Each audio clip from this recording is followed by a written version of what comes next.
to say something about Purim 1953. Do any of you here in the audience know what happened in Purim 1953? We read it. Oh, you read it? Okay. Some of you have read it. No, that's cheating. I was born in Hungary, communist Hungary, under the communist dictatorship. And from 1949 on, the communist bloc was increasingly anti-Semitic and anti-Israel. One of the reasons was because it is in their blood, and second of all, because Israel didn't turn communist, didn't turn part of the communist bloc, although it was socialist in the beginning. Various events happened, starting with the murder of the most well-known Yiddish activist, Michoels. There were show trials in Prague where many of the communist leadership was executed. Most of them were Jews. In Budapest, where I was, they had anti-Zionist, anti-Semitic trials. And in Moscow, they had preparations for what's called the doctor's trial, claiming that the doctors, almost all of them Jewish, were about to murder the communist leadership. And then something happened in March 1st, 1953, which was Purim. Stalin collapsed. Apparently assisted by Beria, who was the head of the secret police organization, etc. 4 days later, he died. Around that time, there are very strong rumors that extreme measures were about to be taken by the Jews of the Soviet Union and maybe in the communist bloc in the Soviet colonies. Apparently, lists of Jews were prepared according to places of residence. Trucks were ready, trains were ready, and to the miracle of Purim, we were saved from a Haman of our days. I think it's very fitting that during Purim, we don't just remember what happened in the old days, but remember that we and our brothers and sisters, in this and that part of the world, and many others who are not Jews, were saved from the bloody dictator, who was at one time sort of an ally of Hitler, and they co-raped Poland, etc. There are some handouts about Purim 1953.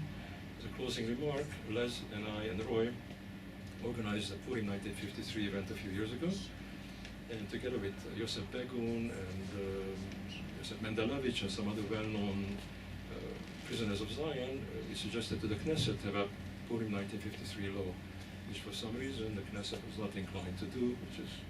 A friend of mine, Yosef Begun, had an interview with him at the Sokhnut, and then at the end of the interview I asked Sharansky, what does he say about Purim 1953?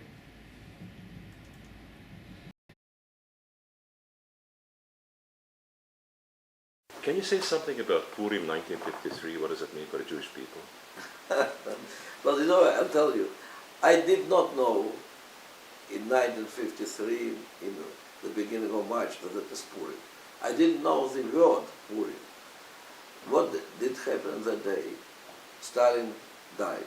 Collapsed. And, collapsed. And I am coming from the kindergarten.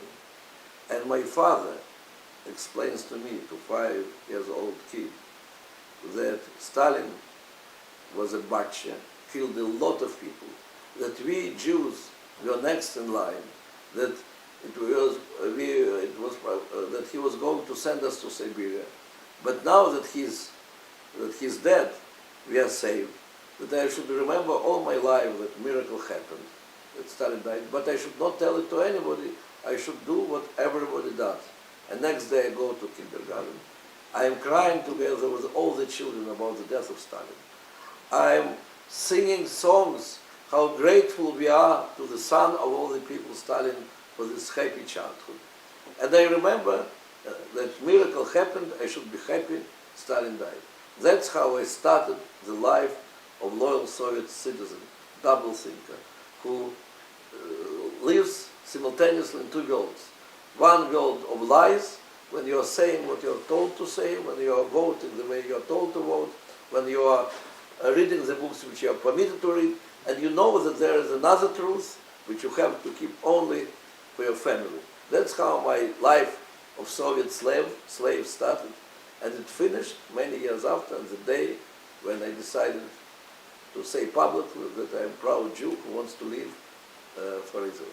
Mr. Sharansky, do you think that on Purim we should celebrate also that the Haman of our days collapsed and disappeared? Well, no doubt that is there must be some very serious meaning of this, because really Stalin, who was the two most awful figures of the 20th century, who killed tens of millions of its own citizens, who was preparing, after Holocaust, new Holocaust for Jews who survived in the former Soviet Union, and who died really in the last moment when everything was already, all this campaign was launched, prepared already, all the letters which had to be published, which had to start this campaign, were written already, all the signatures were collected, the barracks were built in Siberia, and that in the very last moment, the fate changed like in the Purim time. I thank you very much for attending this event. We may do a You didn't answer what that has to do with pie. nothing to do with pie, it has to do with Purim. It has to do with life. Many of us could have been killed if we didn't something to ponder. Not everything is pie, and not everything is politics also. You know, this was shown because it's before Purim. And because we speak a lot about all kinds of things, but we don't talk about some of the most important things that happen in our time. We don't talk about this. This man, Stalin, murdered tens of millions of his people, and we were going to be next. We don't talk about the fact that during the Shoah, there were few Jews. He mentioned Rabbi Weissmandl, Hillel Koch, Recha Sternbruch, Rabbi Solomon Schoenfeld, Wilfred Israel, few Jews who had Jewish Wallenberg, because of whom hundreds of thousands of Jews got saved, and could have been more if the Jewish establishment was not out to lunch.